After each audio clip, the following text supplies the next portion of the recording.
Adding a mask to a layer. Layer masks need to be added to a layer before they can be used. The process for adding them is simple. For this example I will use a simple image with only 2 layers, as shown. There is a base image at the bottom of the stack, and a single layer of teal over it.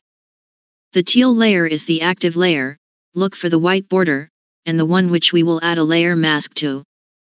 Right-click on the layer you want to add a mask to, the teal layer in my example, and the context menu will show an option to add layer mask.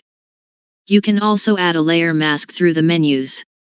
Click Layer, Mask, Add Layer Mask. This will then bring up the Add a Mask to the Layer dialog with some options. There are many options for initializing the layer mask. Notice that the first option is to set the entire mask to white, which will result in full opacity on the layer, no transparency from the mask. The option to initialize to black shows that the mask will make the entire layer fully transparent. For the purposes of this tutorial, we will let the mask initialize to white, full opacity.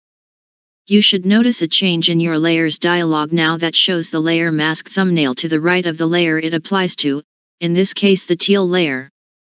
The layer mask has now been added to the teal layer. It is also active.